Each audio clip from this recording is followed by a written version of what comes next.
السلام علیکم ورحمۃ اللہ وبرکاتہ۔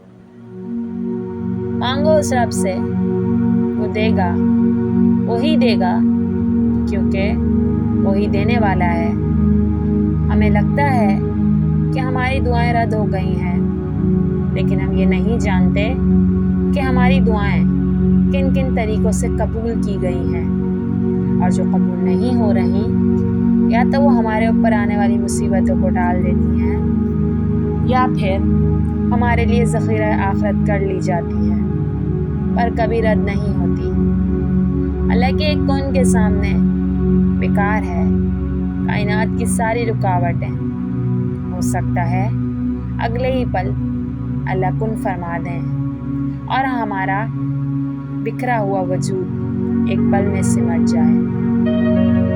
ہو سکتا ہے اللہ کو تمہارا مانگنا پسند آ رہا ہو، اس لیے وہ تمہاری دعائیں سننے میں دیر کر رہا ہو، اور ہو سکتا ہے جسے تم اختتام سمجھ رہے ہو، اللہ اسی کو تمہارے لیے نیا آغاز بنا دے۔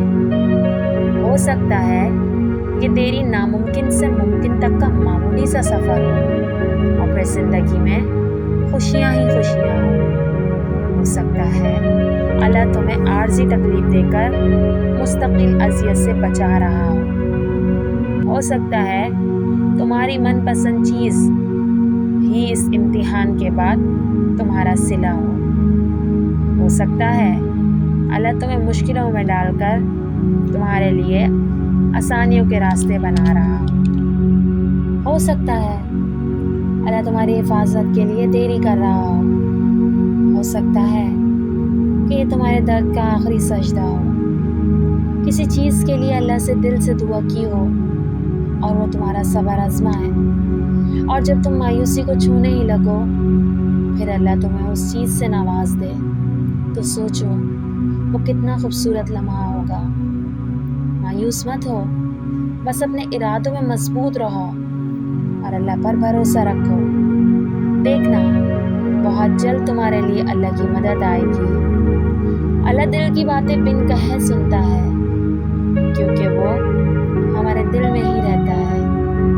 اللہ کے پاس وہ سب کچھ ہے جو تمہیں دینے کے لیے دنیا کے لوگوں کے پاس نہیں۔ اللہ جن لوگوں سے پیار کرتا ہے انہی کو مشکلات کے راستے پر ڈالتا ہے، اور انہی لوگوں کو آزمائش میں ڈال دیتا ہے۔ دل ٹوٹنے کی آواز صرف اور صرف اللہ تک جاتی ہے، وہی تمہیں سن سکتا ہے، اور وہی تمہاری تکلیف میں تمہارا ساتھ دے سکتا ہے۔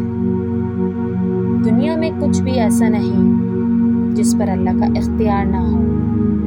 اللہ جہاں سے چاہے نصیب کو بھی پلٹ سکتا ہے۔